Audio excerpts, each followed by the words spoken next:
Bonjour et bienvenue sur le podcast L'autre voix. Je me nomme Valentin Collin et voyez-vous, je crois profondément que chaque être humain a pour mission de découvrir sa singularité afin d'incarner sa vocation pour son épanouissement et le bien commun. Au travers d'une série d'épisodes que j'ai nommé Solo, je retrace mon parcours, mes réflexions, mes apprentissages, mes difficultés, qu'ils soient passés ou présents. Pourquoi ? Dans une démarche d'excellence, j'ai le désir de pouvoir transmettre en toute humilité le chemin que j'ai déjà parcouru. Je suis persuadé que pour faire évoluer ce monde, cela se réalise une personne à la fois. Je vous emmène avec moi et je vous dis bonne écoute.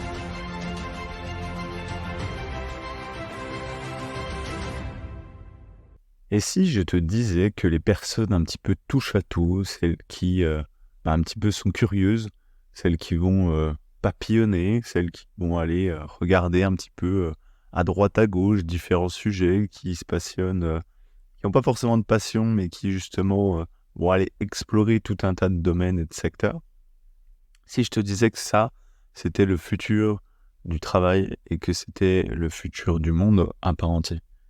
Et bon, tu t'es peut-être aussi fait dire dans la réalité que t'es bon en tout, mais que tu n'excelles en rien, que tu changes rapidement, que t'es pas trop stable dans tes prises de décision, qu'il y a quelque chose qui t'intéresse et puis après, tu sais pas pourquoi du jour au lendemain, t'as plus envie. Et ça, clairement, c'est tout des choses que j'ai pu entendre pour moi en l'occurrence. Donc laisse-moi aujourd'hui t'apporter, alors ce sera pas forcément une solution, des étapes ou des clés comme je pourrais faire d'habitude, mais plutôt une perspective. Et j'aime bien justement un petit peu changer dans ce que je peux proposer. Et je vais commencer par revenir aux bases, c'est-à-dire à l'évolution humaine. Aujourd'hui, on pourrait opposer justement ce monde-là, ce que j'appellerais, et qu'un auteur dont j'y arrive cite plutôt de généraliste. Pourquoi justement commence à prendre l'ascendant et a toujours pris dans l'histoire du monde l'ascendant sur les spécialistes. Sauf qu'aujourd'hui, on a renversé la tendance. Je m'explique, c'est que dans l'évolution humaine, avant, il y avait deux, on va dire, races de humains qui cohabitaient sur la Terre, qui étaient le Néandertal et l'Homo sapiens. Et le Néandertal, lui, c'était un spécialiste. C'est-à-dire que, en tant que spécialiste, il était beaucoup plus résistant que l'Homo sapiens, il était beaucoup plus costaud, il était beaucoup plus, tout simplement fort dans le fait de résister aux températures faibles, donc qui vivait plutôt dans les continents Europe et Nord-Europe actuels. Et donc du coup, c'est quelqu'un qui justement avait un mode de vie, avait des densités osseuses, avait une pilosité beaucoup plus élevée, qui pouvait subir des hivers hyper frais et froids. Et puis, le petit Homo sapiens, lui, il était bon un petit peu partout. Mais dès que ça commençait à être extrême, on va dire qu'il en souffrait beaucoup plus. Mais c'est pas pour autant qu'il mourait de ça. Quand il est venu des pays chauds, en remontant d'Afrique, etc., ce qui s'est passé, c'est que quand le climat global de l'humanité, du monde, de la Terre s'est réchauffé, c'est-à-dire que dès que le Néandertal a eu un facteur dans son environnement qui a changé, il devenait clairement inadapté à ce milieu-là. Et celui qui était adaptable, pour le coup, a survécu et on est une descendance de ça. D'ailleurs, petite anecdote au passage, on sait aujourd'hui que toutes les personnes qui ont, on va dire, naturellement les cheveux roux ont au moins des gènes de Néandertal dans le sang. Bref, ma vie est géniale. T'essaieras de replacer ça dans un dîner un coup.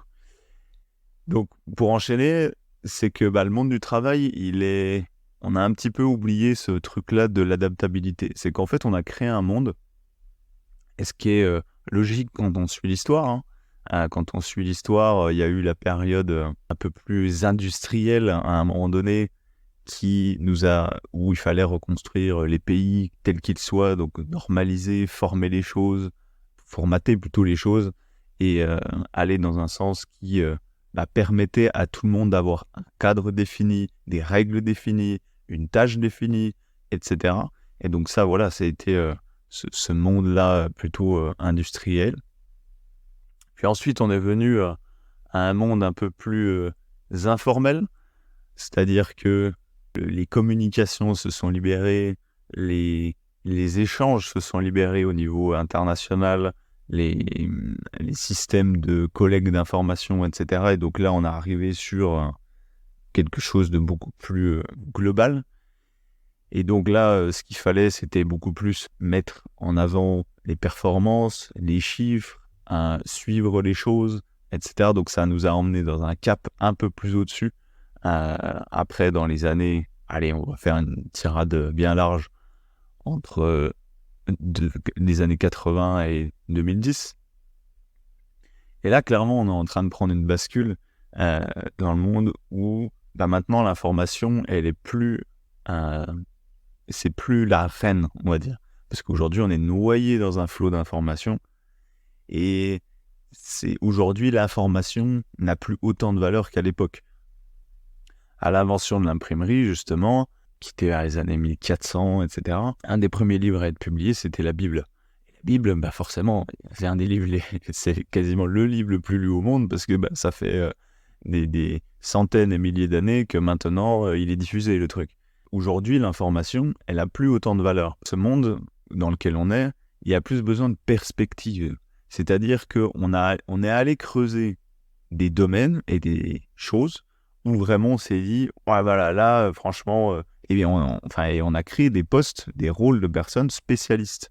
C'est-à-dire que si je prends la médecine, je dis pas qu'il ne faut pas de spécialistes, loin de là, on est allé creuser les choses, mais sauf que quand on va creuser les choses indépendamment, on va créer des silos, ce qu'on appelle. C'est-à-dire que l'activité en elle-même, ok, on est allé en profondeur, etc., mais un épidémiologiste, pour rester dans le médical, lui, il va dire « Ouais, mais les solutions vont émerger de mon domaine. » Ah oui, mais non. C'est pas parce que tu as un super domaine à toi et que tu le connais par cœur que forcément les choses vont aller que dans ce sens-là. Quelqu'un, un neuroscientifique, qui va dire « Ouais, mais non, la solution va arriver des neurosciences. » Et en fait, on arrive sur des choses qui vont être beaucoup plus cloisonnées.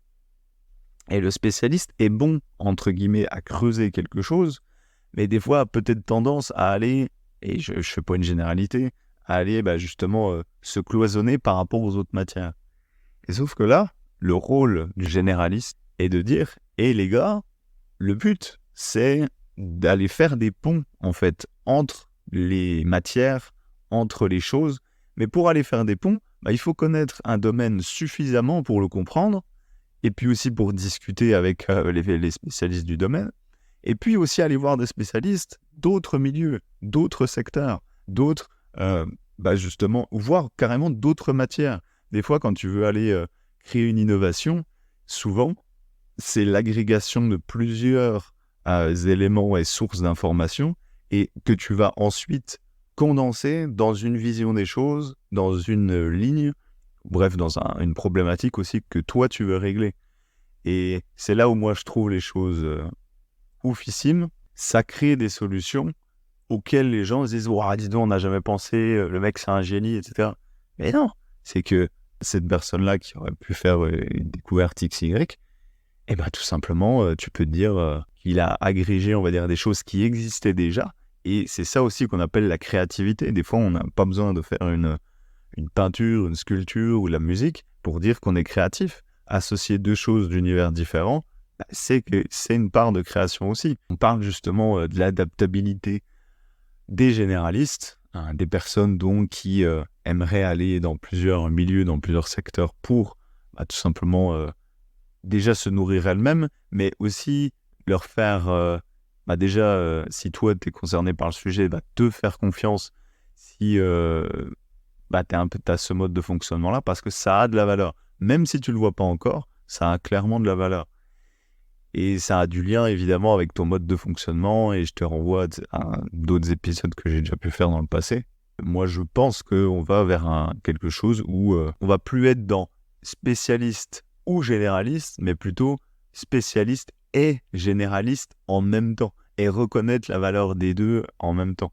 Tu vois, par exemple, il y a deux auteurs qui sont un peu opposés, qui s'appellent, donc le premier Malcolm Gladwell, qui dans son livre Outliers, en français Tous Winners, et puis un autre qui s'appelle David Epstein, qui a écrit un bouquin qui s'appelle Range, le règne des généralistes, pourquoi ils triomphent dans un monde de spécialistes.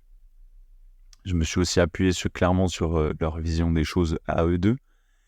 Et on va dire que l'affrontement un petit peu intellectuel au début se faisait clairement sur ouais, mais est-ce que c'est plutôt les spécialistes, ouais, mais est-ce que c'est plutôt généraliste. Alors ils ont pris surtout des domaines et des secteurs comme, on va dire, hyper cadrés et réglementés, comme le sport.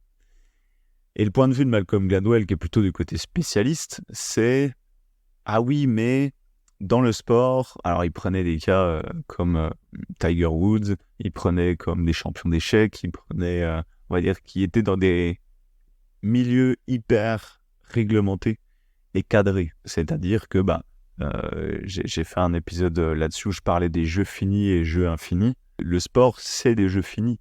C'est le geste, on sait ce que c'est le geste, on sait sur quoi t'évaluer, on sait que si la balle tu la mets à tel endroit, tu vas être performé, on sait que si tu la fous dans le sable, dans le bunker, c'est pas bon. On connaît les techniques, les méthodes, et à travers de tout ça, évidemment, tu peux te raffiner, t'entraîner, et c'est là où il parle de la pratique délibérée, un épisode que j'ai parlé aussi, en référence à Top Gun, je laisse aller le voir, écoutez, et tout ça, c'est des mondes qui sont clairement définis. Et puis, en l'occurrence, il est allé sur le même terrain, David Epstein, qui à la base est un journaliste sportif pour le magazine Sport Illustrated, je crois. Et à la base, il a préparé un sportif, mais lui, il a pris Rafael Nadal, par exemple. Et il faut savoir que Rafael Nadal n'a pas pratiqué le tennis avant ses 14 ou 16 ans, alors que Tiger Woods a commencé le golf à 3 ans. Et il y a un adage qui dit que oui, mais à partir de tel âge, c'est plus possible de développer certaines qualités, notamment dans le sport ou dans certaines disciplines qui demandent beaucoup de rigueur et d'implication, etc. C'est un postulat, en fait. C'est dire où est-ce que, bon, sans parler des enfants, limite je pourrais y revenir après, mais aujourd'hui, on est dans un monde, si on parle juste du monde du travail déjà pour commencer, mais évidemment c'est bien plus large, mais on n'a pas de monde avec une règle. On est dans un monde, justement, ce qu'on appelle VUCA, ou VICA en français. Donc, c'est un acronyme qui veut dire volatile, incertain, complexe et ambigu. Et dans ce type de monde où on ne comprend pas bien les choses, maintenant, il y a des interactions qui se font, il y a un domaine qui va disrupter, vraiment complètement chambouler un domaine. C'est complexe parce que tout le monde dit tout et son contraire, donc nous, on a un peu perdu là-dedans. Ambigu parce que une fois on nous dit quelque chose, puis en fait c'est autre chose qui marche. Donc en prenant en considération ce monde, là tu vas arriver à un mode en fait il n'y a plus de cadre, donc les généralistes clairement ils ont leur place aujourd'hui et il faut la revendiquer la place pour dire ouais mais du coup je sais pas trop comment me placer parce que tu vois je sais plein de trucs. Alors après se positionner et parler de ton expertise, de ce que tu sais faire, de ton comportement, etc., c'est un truc à part entière, par contre. Ça, c'est limite autre chose. Mais après, sur de la prise de parole, sur du, on va dire, coaching ou de l'accompagnement à mieux se présenter ou de faire un pitch, etc., chose que j'ai déjà faite, moi, auprès de centaines de personnes, pour le coup, maintenant, et clairement, ça s'apprend. Mais reconnaître que toi, tu as une posture ici, actuellement, dans le monde, dans ce qui joue aujourd'hui, clairement clé, ça, c'est autre chose. Donc voilà, moi, je distingue vraiment bien les deux et je voulais, par cet épisode, justement, t'en rendre compte. Évidemment, je te renvoie à l'interview que j'ai faite avec Sonia Valente sur les multipotentiels parce que y a un lien généraliste, multipotentiel, c'est deux mots différents, mais clairement, on est à peu près sur la même thématique. Je vais te prendre mon cas personnel pour un peu conclure justement là-dessus. C'est que j'ai eu dans ma carrière, on va dire, humble, au début, je comprenais pas, en fait. Je comprenais pas pourquoi il y a des sujets qui m'intéressaient et j'étais tenté par certains trucs et puis après, je changeais. Donc, moi, j'ai commencé par par un diplôme dans la menuiserie, dans l'agence, donc tout ce qui était travail du bois. Puis après, je suis allé plutôt dans le commercial parce que j'aimais la relation aux autres. Et puis après, je suis allé plutôt dans le sport parce que c'était aussi une passion personnelle. Donc je me dis, ouais, je veux faire ça. Donc ça, j'ai fait un certain temps. Après, je me suis dit, ouais, non, il y a d'autres trucs qui m'attirent. Moi, c'est plutôt l'entrepreneuriat. J'aimerais accompagner en ligne, etc. Donc j'ai testé des trucs. Et je me dis, ouais, mais moi aussi, j'aimerais écrire des livres. Ouais, mais j'aimerais faire des conférences. Ouais, et en fait, les idées, ça ne s'arrêtait pas. Et je me disais, ouais, mais lui, il dit ça dans le business, mais plutôt dans la compréhension de l'humain, il y a ça. Donc, si on les commence à les mettre en commun, ça n'a plus rien à voir. Et j'étais pris par ce flot, on va dire, incessant de pensée, de connexion, on va dire, intellectuelle, neuronale, des sujets, des concepts, des choses que je pouvais mixer. Et en fait, clairement, j'étais noyé à travers tout ça. Et puis, un jour, je me suis justement ouvert à comment je fonctionne. À un moment donné, moi, je pète un câble, c'est plus supportable parce que ça se transcrit dans la carrière. À un moment donné, il va expliquer, quand je cherchais un poste à un recruteur, que tu as fait déjà faut aller 3-4 choses différentes alors que tu n'as même pas 30 ans et puis qui te demande, ouais, mais qu'est-ce qui prouve que tu vas rester chez nous? Parce que je vois que tu as une instabilité. Donc ça, c'était tous des trucs que je me disais. Je suis instable, on ne peut pas compter sur moi. Je comprends pas mon parcours, donc vas-y pour l'expliquer derrière. Et tout ça, c'était des problématiques auxquelles j'étais confronté. Sauf que quand j'ai pris conscience déjà de ça, j'ai dit « Ah, d'accord ». Donc ça m'a enlevé une pression, mais c'était pas fini. C'est qu'une fois, après que j'avais compris un peu ce fonctionnement-là de généraliste, je me suis dit très bien, donc comment je peux me placer dans un contexte où ça va être une valeur ajoutée et non pas un frein. Et c'est là tout l'art de bien se connaître. C'est pas juste de dire, ouais, c'est bon, hop, coup de tampon sur la carte de membre. Non, c'est comment tu fais maintenant avec ça. Parce que si on s'arrête là, oui, effectivement, ça sert à rien. Donc, voilà un petit peu les clés, les choses, en tout cas, ma compréhension de ça. J'espère que ça t'a aidé. J'aimerais continuer justement la conversation à ce sujet-là. Donc, qu'est-ce que toi t'en penses? Comment tu vois les choses? Comment tu te sens un petit peu dans cette posture? Et aujourd'hui, on va dire le moyen de communiquer que je privilégie, c'est le mail. Donc, écoute, si tu serais OK pour toi de partager ça ensemble, donc envoie un mail à contact@valentincolin avec un seul l.fr, contact@valentincolin.fr. Justement qu'on puisse pousser le sujet parce que c'est un sujet qui, je pense, aujourd'hui, si on commence à tous le pousser et à se réunir justement avec nos différentes forces, clairement, je pense qu'on peut s'attaquer à des problématiques qui sont de notre temps ensemble. Maintenant, si tu es de celles et ceux qui désirent faire sa différence, créer un impact, il te faut absolument une chose, avoir un but, avoir un cap, avoir une mission. Tu peux sentir en toi ce potentiel qui, aujourd'hui, pourrait sembler endormi, mais aussi ce sentiment de te sentir coincé dans une vie qui ne te convient pas telle qu'elle est. Je te rappelle que tu n'as qu'une vie ici. Alors je te propose d'en donner le meilleur en mettant tes ambitions et ton excellence au service d'une cause importante pour toi. Pour t'aider à cela, je t'offre gratuitement ma courte formation qui s'appelle « Comment trouver sa mission de vie grâce à 4 piliers accessibles et méconnus dont même les bilans de compétences ne parlent pas ». À l'intérieur, tu vas apprendre 1. À définir tes vraies aspirations pour que tu puisses ensuite créer un projet pro qui te corresponde. 2. Les 7 éléments à prendre en compte pour une vie remplie de sens. 3. Trouver la cause pour laquelle tu veux agir et tu vas agir. Et enfin, le moyen de devenir aligné entre qui tu es et ce que tu fais. J'ai compilé 10 années d'apprentissage personnel à ce sujet et j'ai à cœur de te transmettre ceci pour t'éviter les galères par lesquelles j'ai pu passer. Pour que toi aussi, tu vives une vie qui vaut le sens d'être vécue. Je te garantis que tu n'as jamais vu ça ailleurs, donc ne passe vraiment pas à côté. Pour le télécharger, clique sur le lien qui se trouve en description de l'épisode. Cela va t'emmener vers un formulaire d'inscription. Tu as juste besoin d'inscrire ton prénom, ton adresse mail. Une fois que c'est fait, tu cliques sur le bouton recevoir et tu recevras ça directement dans ta boîte mail gratuitement. Dernière chose, si tu aimes ce que je fais, lâche une note 5 étoiles sur la plateforme où tu te trouves, ça m'aide beaucoup. Et évidemment, abonne-toi au podcast pour être averti en premier des nouveaux épisodes à venir.